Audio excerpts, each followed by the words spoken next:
hot dogs, apple pie, and explore Tulsa. It don't get more American than that. As long as the dogs you're talking about are Coney Island cookies. Absolutely. A Tulsa tradition since 1926. And from Voices of Oklahoma, John Erling is here to share with us how the story of Coney Island began.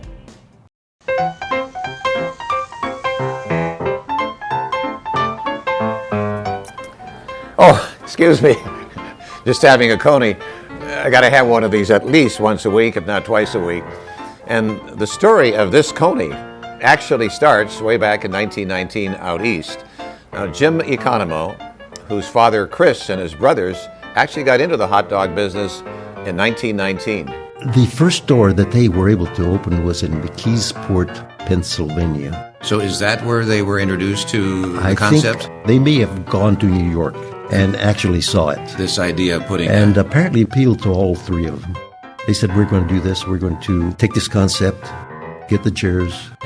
They were able to get a store ready in a few days, work it for 6 months, and the $3,000 that they put into the store, they would take it out after 6 months and sell it with an additional $3,000 coming in as profit.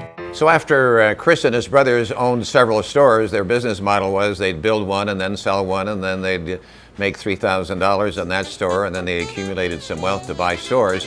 They actually ended up in Dallas in 1926, when they then decided to come from Dallas here to Tulsa.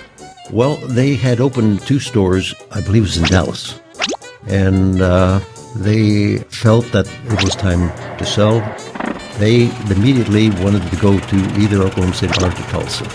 He found a bank, found the money, found a place that he could open up. That was 311 South Boulder, and was able to negotiate an opening for January of 26. The entire story of Coney's in Tulsa is told on the oral history website, voicesofoklahoma.com. Now, this is an interesting story because during the Depression years of, say, 1929 to 1932, Jim's father, Chris, was feeding people because obviously so many people were down on their luck and they really were hungry, and so he would feed them out of the Coney store. I don't know how many people he was feeding. Whatever he was making, they weren't making that much, but he was giving, and the others were giving food to people. And it's amazing that you mentioned that, because there were people coming into the store years later and saying, you did this for us, you fed us then. They would say, I'd like to pay you. Wow. That was great. Yeah. It was wonderful.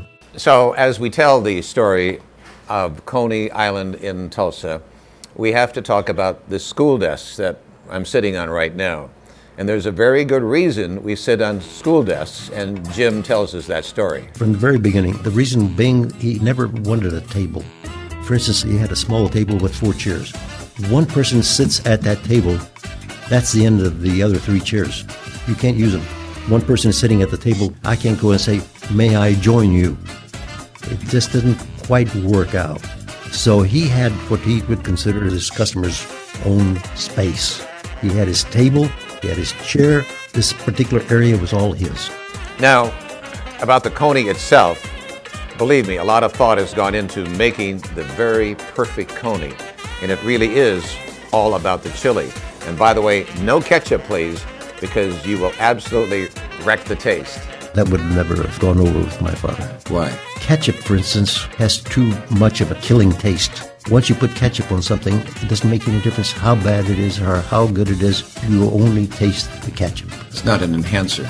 No, it says you're eating a ketchup dog. In fact, we still use the same reasoning today.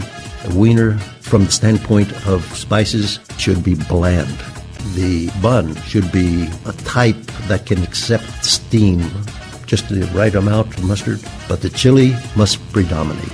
If it's not that, then you don't have a Coney Island hot wieners Coney. The downtown Coney store, as you know, is as iconic as our Golden Driller here in Tulsa.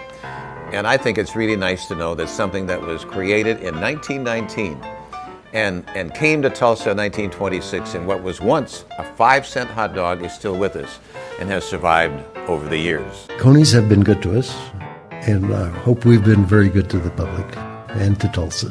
Occasionally we have thought, well, we're going to drop the Coney and retire, and we just can't, we still can't do it. We feel like we're part of Tulsa, and if we were to retire entirely, it would be a disservice. And I don't know why I think that, but It would be a gap there. There's no question. it would be different. It's great to be living in Tulsa. This was a godsend. What a great Tulsa story this is about Coney's, which, by the way, I got to go get another one.